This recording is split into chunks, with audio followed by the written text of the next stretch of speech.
What's up, everybody? Welcome to Flag on the Play. I'm Donald Barnett here with Jamie Healy, and today we'll be talking about our all-time NBA starting fives. So I actually want to hear yours first. Okay. So go ahead and start off with it. All right, so running the point, I got Magic. At shooting guard, I got Michael. At small forward, give me LeBron. Power forward, center, we're kind of interchangeable between the two of them. I got Bill Russell, he's my all-time GOAT. And I've got Wilt at running center, so I got Bill running power forward. Six man, I got Steph, and then kind of my rotation, Kareem, Hakeem, Bird, Scotty, Shaq, Durant, Kobe, and Stockton. Gotcha. Okay, so starting out, I went a little different than point guard. I went with Steph Curry, greatest shooter of all time, in my opinion. I don't really think Magic is necessary on this list because you will have LeBron and he'll be able to distribute the ball like you need to. So I don't think we can sit here and debate that Steph Curry's a better shooter than Magic Johnson. That's fair. I think Magic was more influential on the game, though, and I think that his presence alone could very much dictate, how a game was going. I guess maybe we can get in that here in a second. Shooting guard, gotta have Michael.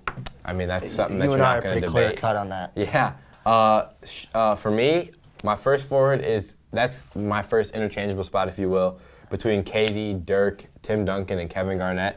In my final standing list, I do have KD, just because he's the greatest scorer we've seen in the past 20, 30 years in the NBA, and then. Although Dirk and Tim Duncan are kind of hard not to, hard to leave Kevin off. Garnett's kind of in there, just kind of maybe that, if you're really trying to make like a third team. Then at power forward, obviously LeBron, we're pretty clear cut at that. Yeah, we just have the positions switched a little. Yeah, and then center is another interchangeable position for me.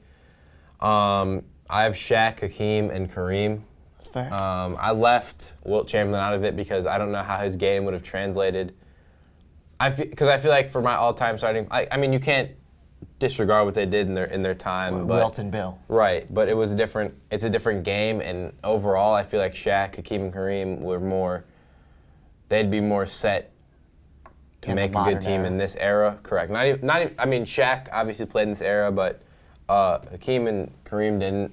So, I guess we know what Shaq will do in this era, but in that final spot, I'm gonna end up putting Kareem. And then my sixth man would be Kobe. All right.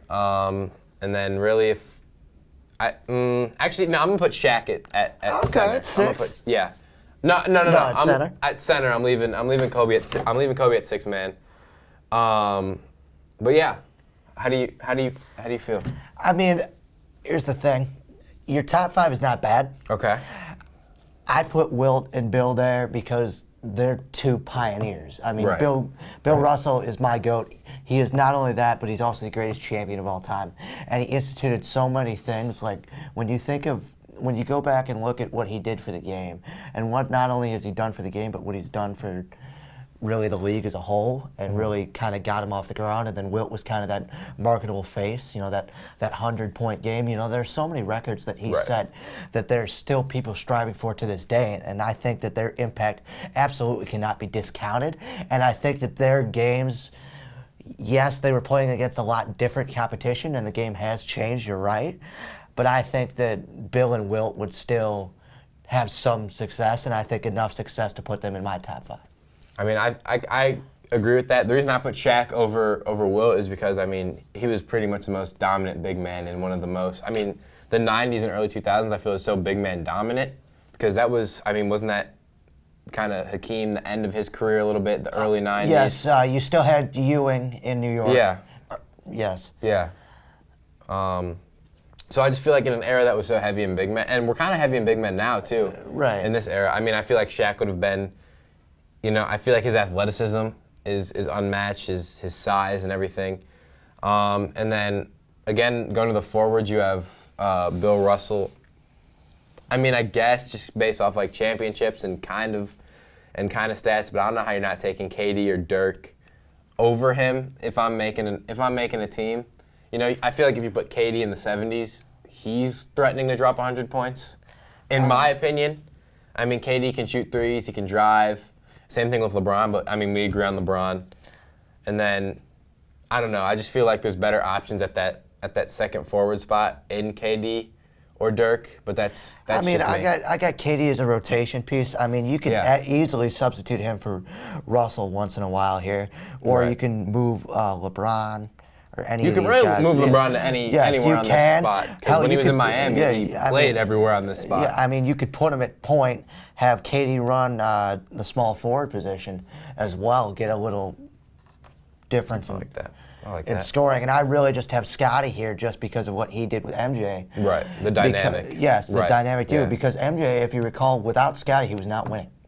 All right, all right. And I think that Scotty was that perfect complement. Okay, now the last thing we really have to talk about here is we do have a large discrepancy at point guard. I'm putting Steph, like I said, we opened up the show kind of talking about point guard. I'm putting him because he can shoot his way, he can shoot your team back into a game. He doesn't, in my opinion, make a lot of like critical turnovers or errors. And I just think he's all around, he's got a better layup package. He's probably the best scorer that we'll ever see. That's fair. From three, and he's not to be neglected on what he can do inside the paint or inside the arc. But I mean, again, Magic probably had a good. He That's had a fair. good You mid-range. know, I'm a big Magic guy. You just take a look at what he did with those '80s Lakers, especially that Bird versus Magic rivalry. You Right. look at what he did. Not only put the game on the map, and I'm not just saying this because my top five is all about impact. Right. But it's also they were very talented players so much, and I think that Magic's game still very much translates. And I think that if you give him the ball, if you have him running the point, you can get him anywhere on the floor to success. I agree. I mean, I feel like I mean, I agree with what you say there. I'm just saying I'm taking shooting because I do have LeBron, and LeBron is in my opinion, the greatest passer of all time. So he can distribute the rock I mean, where it needs to go. I put Steph at sixth. I mean, I think that he can very much have anybody on this floor take his position and just go ahead and go to work. Mm-hmm. But I think that Magic's overall game was stronger. I think that his defense was also a bit stronger than Curry's. Gotcha.